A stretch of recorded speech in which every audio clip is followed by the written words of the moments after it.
So here's a little story. And this has stayed with me for, I don't know, at least 10 years now. A number of years ago, we had a really smart grad student here. It was a doctoral student. And he taught a class on weddings and the media, which is, I only ever heard about it. And a number of the students, I taught a class. What the heck is that? Hang on. No day is so short that it can't be interrupted by a telemarketer, which I was just speaking about, right? Crappy pay. And a lousy job, too. Anyway, okay, so I was telling you this story. Yeah, right, okay. So here's a story about this student who used to teach this course on weddings, the wedding industry and media.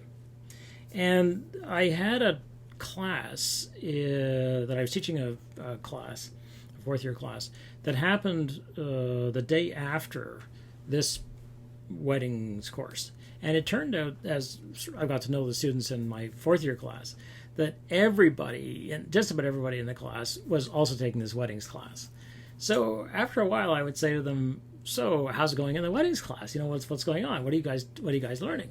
And they had all kinds of interesting things to talk about, and they liked the class a lot. It was interesting, and a number of them were getting ready to get married, and so they were very interested. And so as I said, I started asking questions of the course, which sounded amazing. And one day, it turned out that the class the day before had been about conflict diamonds. Now, a lot of people don't know about conflict diamonds, and that's no problem. Most of us don't know about most things. But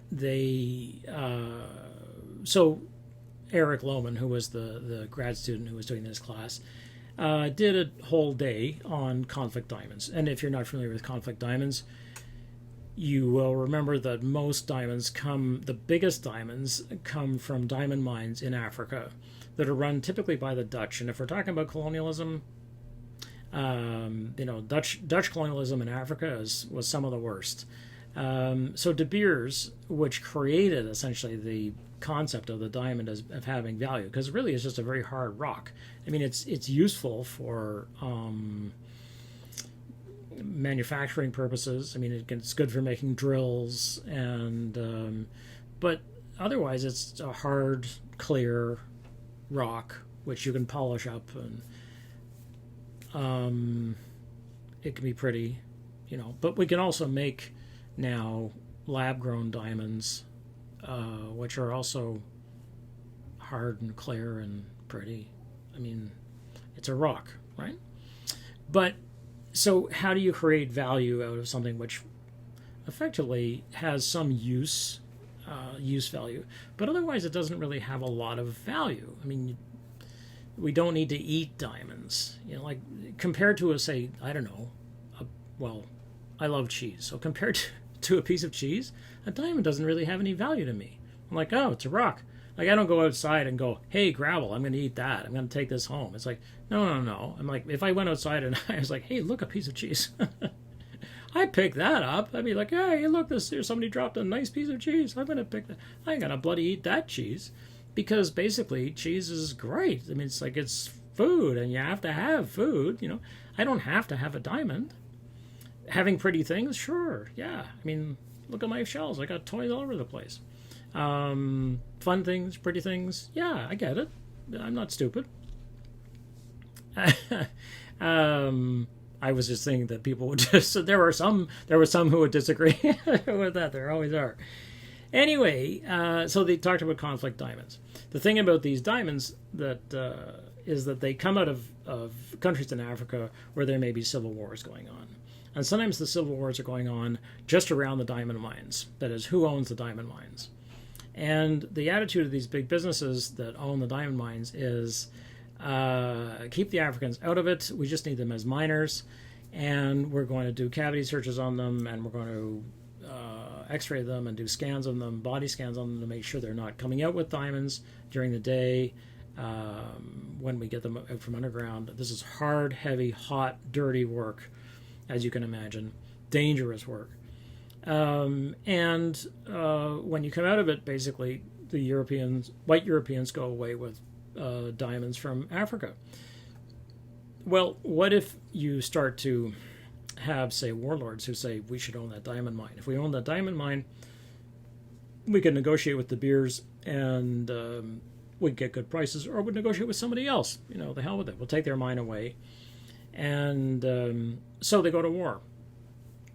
And somebody else in another country says, yeah, if we support this group who wants to get in and take that diamond mine, we would be part owners in a diamond mine, so maybe we should just give them some weapons. So we'll start giving them weapons. So we start giving weapons to this one group that wants to take over the diamond mine, and then another group says to the main company, hey, this group is going to try to take away your diamond mine. We will fight for you, but you have to pay us. And De Beers says, yeah, okay, it's fine. We will support your government if you will make our diamond mine safe. And the government says, sure, but you have to pay us a lot of money. So De Beers pays a lot of money and sort of winds up owning a country in Africa, kind of, but they don't want to own it. They just want to own their mine, right? They want the mine to be safe. So a war starts over the diamond mines. And this is why they're called blood diamonds. Not because they have blood in them or because they have a pink, a cute pink hue or something like that, but because there is blood on them and because blood is shed in the getting of the diamonds. So they're sometimes called conflict diamonds. We used to call them blood diamonds. Then that became, I don't know whether people found it too dramatic or whatever, but anyway, we started calling them conflict diamonds. And one of the ways that the West began to deal with conflict diamonds was by saying, we're going to ban them. No more diamonds from Africa. Which is it's a good way of going, having abrogating the whole trade, basically laying down a ban or a boycott on the whole thing itself, is one way of dealing with a country that is not behaving as you would want it to behave, as opposed to invading it, let's say, which you now have lots of experience with in dealing with Vietnam. So, okay. So I was like, oh, so you learned about conflict diamonds. Great. So what did you all think? They were like, wow, what a story, man. That's hard stuff. I'm like, yeah, it is tough, eh? And so we were talking about, how difficult it is to hear the story and what a tough story it is and so on. Okay. And by this time the class was full, and I said, so so did Eric talk about the alternatives to conflict diamonds? They're like, oh yeah, he talked about, apart from the fact that people are moving over to other stones, and remember this is 10 years ago now, so, or just getting they say lab grown diamonds, because a diamond is a crystal, so you can grow it, or something like it. There are these alternatives to diamonds, and so I said, okay, so there's lots of other things you can do. You don't have to have this, and some other stones are problematic as well. Like I think star sapphires, which are very beautiful, are also come from conflicted regions, and so basically, as soon as there's something which is valuable in it, the war intensifies. It's like, so we don't stop to think. It's like, what if people actually had enough they didn't have to go to war? But anyway, the whole thing. So I said, okay, so I had a class of maybe, 20 people. And I said, well, how many people are in this wedding class? And they were like, I had maybe, of the 20 people I had in class, maybe 6 or 7 of them, quite a lot, were also in the wedding class. I said, so how many people are in the wedding class? They're like, 16? And I said, so did Eric give you a chance? They were like, oh yeah. He said to us, so how many people would, now that you know what you know, would give up a diamond for a wedding, whether or not you think you're going to get married right away or maybe never, for something else instead? One person. So I absolutely don't want to portray women or the people in this class as bad people. Men are just as fixed on the same kinds of things, whether it's a luxury car or whether it's a super phone or whether it's an amazing computer or something which is resource intensive and strains the planet, basically. and costs a great deal. And that's the point about these diamonds, is that, as you know, a couple of carats in a diamond is a major expense. You know, $10,000 to $20,000 could be a down payment on a house. Well, it couldn't. Well, I suppose it could be if it's a small enough house. And I'll talk at greater length about this in my third lecture. But if we cannot step down our desires on something as clearly luxurious as a diamond, and a luxury is, by definition, in many ways, that which you do not need, right?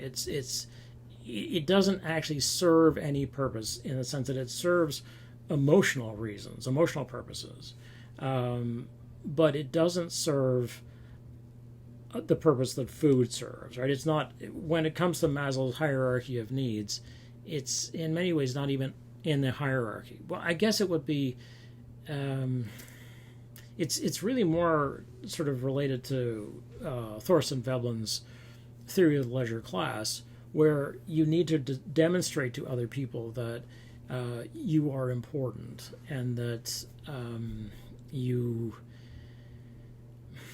are powerful, and that this diamond, the bigger the better, basically the big diamond, is a display of your power, of your social power, and your monetary power, if nothing else. So if we can't stand down, or will not stand down, from a luxury, then how are we going to expect each other to stand down from things that we would really we feel we have to buy? You know, we have to buy education, we have to buy healthcare, we have to buy clean water. There's no getting around this stuff. You know, we have to have it. These are necessities. So today we stop here.